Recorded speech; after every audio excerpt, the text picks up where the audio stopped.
Any creator, any director in Indian film industry വായ പൊളന്ന് പാക്ക പോறாங்க. Hello നമസ്കാരം, welcome to Mollywood talks. നമ്മൾ ഇന്ന് വന്നിട്ടുള്ളത് സൂര്യനായകനായി സിർത്തൈ ശിവ സംവിധാനം ചെയ്തിട്ടുള്ള സ്റ്റുഡിയോ ഗ്രീൻ്റെ പ്രൊഡക്ഷൻസിൽ ഒരുങ്ങിയിട്ടുള്ള കങ്കുവ എന്ന സിനിമയെ പറ്റി സംസാരിക്കാൻ വേണ്ടിയിട്ടാണ്. ഈ സിനിമ കാണാൻ ടിക്കറ്റ് നേരത്തെ ബുക്ക് ചെയ്യാനുള്ള ഒരേ ഒരു കാരണം സൂര്യ തന്നെയാണ്. സൂര്യ എന്ന് പറഞ്ഞിട്ടുള്ള ആക്ടർ ഈ സിനിമയ്ക്ക് എടുത്തിട്ടുള്ള ഹാർഡ് വർക്കും ഇതിൻ്റെ പ്രമോഷൻസിന് വേണ്ടി പുള്ളി എടുത്തിട്ടുള്ള എഫേർട്ടും ഒക്കെ കണ്ടപ്പോൾ തീർച്ചയായിട്ടും ഈ സിനിമ കണ്ടു നോക്കണമെന്ന് പേഴ്സണലി എനിക്ക് തോന്നിയതുകൊണ്ടാണ് ഫസ്റ്റ് ഡേ തന്നെ ബുക്ക് ചെയ്തത്. എന്തായാലും സിനിമ കണ്ടു കഴിഞ്ഞപ്പോൾ അതെന്താണ് തോന്നലായി മാറിയത് എന്നാണ് നമ്മളിപ്പോൾ സംസാരിക്കാൻ പോകുന്നത്. അപ്പോൾ സിനിമയുടെ കഥയിലേക്ക് വരികയാണെങ്കിൽ ട്രെയിലറും പാട്ടുകളും ഒക്കെ കണ്ടിട്ടുണ്ടെങ്കിൽ ഏകദേശം ഐഡിയ കിട്ടുന്ന പോലെ ഒരു കുട്ടിയും കങ്കുവ എന്ന് പറഞ്ഞിട്ടുള്ള ട്രൈബൽ ഒരു കിങ്ങും തമ്മിലുള്ള അങ്ങനെയുള്ള ഒരു ആത്മബന്ധത്തിന്റെ സംഭവങ്ങളും ഇതിനോടനുസരിച്ച് രണ്ട് കാലഘട്ടത്തിൽ നടക്കുന്ന കാര്യങ്ങളൊക്കെ കമ്പൈൻ ചെയ്തു പോകുന്ന സംഭവങ്ങളൊക്കെയാണ് സിനിമയുടെ കഥ എന്ന് പറയുന്നത്. അതിലെ ടോട്ടൽ സ്റ്റോറി ഞാനങ്ങനെ പറയുന്നില്ല, കാരണം ഇതിലങ്ങനെ പുതുമയുള്ള കാര്യങ്ങളൊന്നും ഉള്ളതായിട്ട് തോന്നിയില്ല. ട്രൈബൽ വാർ സംഭവങ്ങളൊക്കെ പല സിനിമകളിലുള്ളവർ അതുപോലെ എടുത്തിട്ടുണ്ട്. പക്ഷെ ഈ പറയുന്ന കുട്ടിയായിട്ടുള്ള ഇമോഷണൽ സംഭവങ്ങളിൽ ബേസ് ലെവലിൽ അതിൽ കുറച്ച് വ്യത്യാസങ്ങളുണ്ടായിരുന്നു. പക്ഷെ അത് കഥയിലേക്ക് വരുമ്പോൾ അല്ലെങ്കിൽ തിരക്കഥയിലേക്ക് വരുമ്പോൾ അത് കംപ്ലീറ്റ്ലി പാസമായിട്ട് മാറുകയാണ് ചെയ്തത്. അപ്പോൾ സ്ക്രിപ്റ്റിനെ പറ്റി അങ്ങനെയുള്ള കാര്യങ്ങളെ പറ്റി സംസാരിക്കുമ്പോൾ പേഴ്സണലി എനിക്കിത് വളരെ വളരെ ബിലോ ആവറേജ് സ്ക്രീൻ പ്ലേ ആയിട്ടാണ് തോന്നിയത്. കാരണം ഹൈ മൊമെന്റ്സ് എന്ന് പറയുന്നത് തീരെയില്ല. ഒരു ഒന്നോ രണ്ടോ ഹൈ മൊമെന്റ്സ് ആണുള്ളത്. പെർഫോമൻസുകളിലേക്ക് വരികയാണെങ്കിൽ ഈ സിനിമയിൽ പ്രധാനമായിട്ട് പെർഫോം ചെയ്യാൻ സ്കോപ്പ് ഉള്ളത് 3 കഥാപാത്രങ്ങൾക്കാണ്. ഒന്ന് സൂര്യയുടെ കങ്കുവ, ആ ക്യാരക്ടറിന്റെ വേറൊരു പേരുള്ള ഫ്രാൻസിസ് എന്ന് പറഞ്ഞിട്ടുള്ള കഥാപാത്രമുണ്ട്.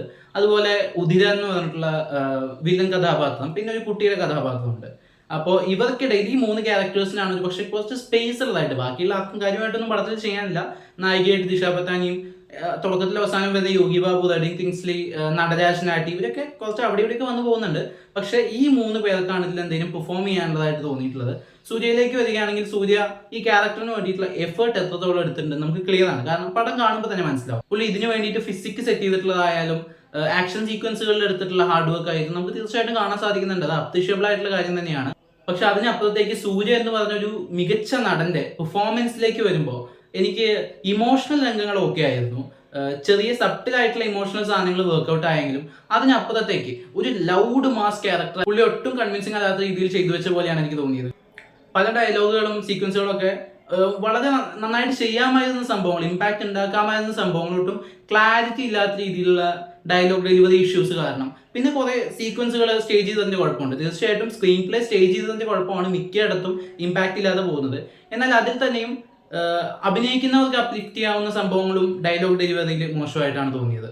വില്ലനായിട്ടുള്ള ഉദ്ധിരനായിട്ട് എത്തിയിട്ടുള്ള ബോബി ഡിയോൾ, പുള്ളിയുടെ സ്ഥിരം പരിപാടികളൊക്കെ ചെയ്യാനുള്ള സീക്വൻസുകൾ തന്നെയാണുള്ളത്. പുള്ളിക്ക് 1-2 സീനിൽ അത്യാവശ്യം നല്ല വയലന്റ് ആയിട്ടുള്ള സംഭവങ്ങൾ കൊടുക്കാൻ ആളുടെ എക്സ്പ്രഷൻസ് ഒക്കെ ഒരു വില്ലന്റെ സംഭവം ഷൂട്ടാവുന്ന പോലെ ഉണ്ടായിരുന്നു. പിന്നെ ചെറിയ കുട്ടി ഓക്കെ ആയിരുന്നു, പക്ഷെ അത് ഭയങ്കര ഒരു അമച്വർ ആയിട്ടുള്ള കഥാപാത്രമായി മാറിപ്പോയി. ആ ക്യാരക്ടറിന്റെ റൈറ്റിംഗിൽ ആദ്യം തൊട്ട് അവസാനം വരെ പലയിടങ്ങളിലും നമുക്ക് കുറച്ച് ഇറിറ്റേഷൻ ഉണ്ടാകുന്ന രീതിയിൽ ബിഹേവ് ചെയ്യുന്ന അത് ക്യാരക്ടർ ഒരുപക്ഷെ അങ്ങനെ ആയിരിക്കും അവർ എഴുതിയിട്ടുണ്ടാവുക. പക്ഷെ പേഴ്സണലി എനിക്ക് ആ ക്യാരക്ടറിന്റെ ഇമോഷൻസോ അതൊന്നും ഒട്ടും വർക്ക്ഔട്ട് ആയില്ല. കുറെ കഴിയുമ്പോൾ ആ കഥയുടെ ബേസ് ആയിട്ട് പോലും അതിനൊരു അധികപ്പറ്റായിട്ട് ആ കുട്ടിയുടെ കഥാപാത്രം മാറുന്ന പോലെയാണ് എനിക്ക് പേഴ്സണലി ഫീൽ ചെയ്തത്. മേക്കിങ്ങിലേക്ക് വരുമ്പോൾ ക്യാമറ സൈഡ് ഗംഭീരമായിട്ട് വർക്ക് ചെയ്തിട്ടുണ്ട്. കാരണം ഇതിലെ പല വിഷ്വൽസ് ഇപ്പോൾ അവർ കുറേ കാടും മലയൊക്കെ കയറി ഭയങ്കര ഗംഭീരമായിട്ടുള്ള കുറേ വിഷ്വൽസ് എടുത്തിട്ടുണ്ട്. ഇപ്പോൾ ആക്ഷൻ സീക്വൻസുകളുടെ ഇടയിലൊക്കെ കുറേ നല്ല ഷോട്ടുകളുണ്ട്. അതുകൊണ്ട് തന്നെ ഈ സിനിമയിലെ കുറേ ഫ്രെയിംസ് ഒക്കെ നല്ല വാൾപേപ്പർ മെറ്റീരിയൽസ് ആയിരുന്നു. VFX വരുമ്പോൾ ചിലയിടത്ത് ഗംഭീരമായിട്ട് വർക്ക്ഔട്ട് ആവുകയും ചിലയിടത്ത് അത്രയ്ക്ക് അങ്ങ് നന്നാവാതെ പോവുകയും ചെയ്തിട്ടുണ്ടായിരുന്നു. പ്രത്യേകിച്ച് പ്രസന്റ് പോർഷൻ വരുന്ന ഭാഗങ്ങളിലൊക്കെ VFX ഒക്കെ അത്യാവശ്യം മോശമായിട്ടാണ് പേഴ്സണലി ഫീൽ ചെയ്തിട്ടുള്ളത്. പാസ്റ്റ് പോർഷൻസിൽ അത്യാവശ്യം ഓക്കെ ആയിരുന്നു, അവിടെയൊക്കെ കുറച്ച് ഫാക്ടർ ഒക്കെ ഉണ്ടാക്കുന്നുണ്ട്. എഡിറ്റിംഗിലേക്ക് വരുമ്പോൾ ആദ്യം തൊട്ടുള്ള നറേഷനിൽ അങ്ങനെ വലിയ സംഭവങ്ങളില്ല, ആക്ഷൻ സീക്വൻസുകളും ഓക്കെ ആയിരുന്നു. പക്ഷെ ക്ലൈമാക്സിലേക്ക് വന്നപ്പോഴാണ് എഡിറ്റർക്ക് കാര്യമായിട്ട് എന്തെങ്കിലും ചെയ്യാനുള്ളതുണ്ടായിരുന്നു. ആ ഒരു നോൺ ലീനിയർ ആയിട്ടുള്ള നറേഷൻ വരുന്ന ക്ലൈമാക്സ് സീക്വൻസ് അത് നല്ല രീതിക്ക് കട്ട് ചെയ്ത് സ്റ്റാർട്ട് ആയെങ്കിലും പക്ഷെ കുറെ കഴിയുമ്പോൾ ഇതെന്താ തീരാത്തതെന്ന് നമുക്ക് ഞാൻ നേരത്തെ പറഞ്ഞിട്ടുണ്ടായിരുന്ന പോലെ സ്ക്രീൻ പ്ലേയിൽ വരുമ്പോൾ മിക്ക സീക്വൻസുകളും ഇതെന്താ തീരാത്തതെന്ന് തോന്നുന്ന രീതിയിലേക്ക് വലിച്ചു കൊണ്ടുപോയിട്ടുണ്ട്. സിർത്തൈ എന്ന സിനിമയിൽ പ്രശസ്തനായിട്ട് മാറിയിട്ടുള്ള സിർത്തൈ ശിവ, പുള്ളിയുടെ സിനിമകളൊക്കെ കണ്ടിട്ടുള്ളവർക്ക് അറിയാം ആൾ ഏത് ഒരു ലിമിറ്റിലുള്ള സിനിമകളാണ് ചെയ്യുന്നതെന്ന്. ആ സിനിമകളിൽ പുള്ളി ചിലതൊക്കെ അത്യാവശ്യം നന്നായിട്ട് തന്നെ ചെയ്തു വെച്ചിട്ടുണ്ട്. പക്ഷെ അത് ബ്രേക്ക് ചെയ്ത് വളരെ അപ്പുറത്ത് നിൽക്കുന്ന ഒരു സിനിമയിലേക്ക് കൈവച്ചപ്പോൾ സ്ക്രിപ്റ്റ് അത് തന്നെ ആയിപ്പോയി. ആ ചെറിയ സിനിമകളിലേക്ക് എന്റെ സ്ക്രിപ്റ്റ് വെച്ച് ഒരു വലിയ സിനിമ ചെയ്തപ്പോൾ അത് തീരെ അങ്ങ് ചെറുതായും പോയി, വലിപ്പം അനാവശ്യവുമായി പോയി. മ്യൂസിക്കൽ സൈഡിലേക്ക് വരികയാണെങ്കിൽ പാട്ടുകളിൽ ചിലതൊക്കെ നന്നായിട്ടുണ്ടായിരുന്നു. പക്ഷേ ബാക്ക്ഗ്രൗണ്ട് സ്കോർ എന്നും പറഞ്ഞ് ആദ്യം തൊട്ട് അവസാനം വരെ 8 ദിക്ക് പൊട്ടുമാതെ ഒച്ച കേൾപ്പിച്ച് തലപെരുക്കി തലവേദന ഉണ്ടാക്കാനുള്ള മാക്സിമം പരിശ്രമം അവരുടെ ഭാഗത്ത് നിന്ന് ഉണ്ടായിട്ടുണ്ട്. ആക്ഷൻ സീക്വൻസുകൾ എന്നൊക്കെ പറഞ്ഞ് തുടങ്ങുന്നതിന് 10 മിനിറ്റ് മുമ്പേ ബീറ്റ് സ്റ്റാർട്ട് ചെയ്യും. ബീറ്റ് പിന്നെ അങ്ങ് തുടർന്നുകൊണ്ടേ ഇരിക്കുകയാണ്. നമുക്ക് കുറേ കഴിയുമ്പോൾ ചെവി വേദനയൊക്കെ എടുത്ത് തുടങ്ങുന്ന പോലെ അങ്ങനെയൊക്കെ ഫീൽ ചെയ്യുന്ന രീതിയിലാണ് അതിന്റെ ബാക്ക്ഗ്രൗണ്ട് സ്കോറിംഗ് ഉള്ളത്. അനാവശ്യമായിരുന്നു കുറേയൊക്കെ. പിന്നെ ഇപ്പൊ സ്ഥിരം കാണുന്ന എല്ലാം പോലെ തന്നെ ഇതിനും ഒരു സെക്കൻഡ് പാർട്ട് അവർ അനൗൺസ് ചെയ്തിട്ടുണ്ട്. അതായത് സെക്കൻഡ് പാർട്ടിലേക്കുള്ള വലിയ ലീഡ് ഇട്ടിട്ടുണ്ട്. ഇപ്പൊ കഥയുടെ മെയിൻ സംഭവത്തിനെ പറ്റി അവർ ഒട്ടും സംസാരിക്കാതെ അതെടുത്ത് സെക്കൻഡ് പാർട്ടിലേക്ക് നീട്ടിയിട്ടുണ്ട്.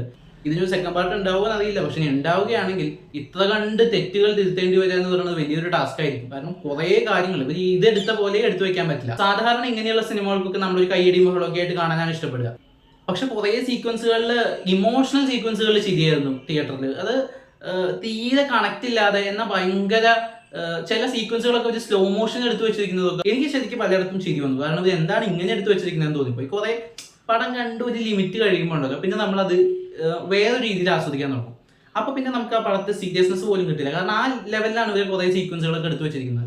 എല്ലാ സീനിലും നമുക്ക് എന്തെങ്കിലും കുറ്റം പറയാണ്ടെന്നുള്ള പോലെയാണ്. പേഴ്സണലി ഈ സിനിമ ഈ ചെറിയ പോസിറ്റീവുകൾക്കപ്പുറത്തേക്ക് എനിക്ക് ഒട്ടും വർക്ക്ഔട്ട് ആയിട്ടില്ല. കാരണം തിയേറ്ററിൽ ഒരു 2.5 മണിക്കൂറോളം വളരെ ഇറിറ്റേറ്റിംഗ് ആയിട്ടുള്ള എക്സ്പീരിയൻസ് ആയിരുന്നു എനിക്ക് കങ്കു എന്ന് പറഞ്ഞിട്ടുള്ള സിനിമ സമ്മാനിച്ചിട്ടുള്ളത്.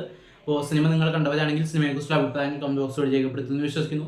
ഈ വീഡിയോ നിങ്ങൾക്ക് ഇഷ്ടപ്പെട്ടെങ്കിൽ ചാനൽ സബ്സ്ക്രൈബ് ചെയ്യുക, വീഡിയോയിലേക്ക് സപ്പോർട്ട് ചെയ്യുക. എന്തെങ്കിലും പ്രശ്നങ്ങൾ നോട്ടീസ് ചെയ്യുകയാണെങ്കിൽ അത് കമന്റ് ബോക്സിലൂടെ അറിയിക്കാൻ ശ്രമിക്കുക. നമുക്കിനി മറ്റൊരു വീഡിയോയിൽ വീണ്ടും കാണാം. ബൈ.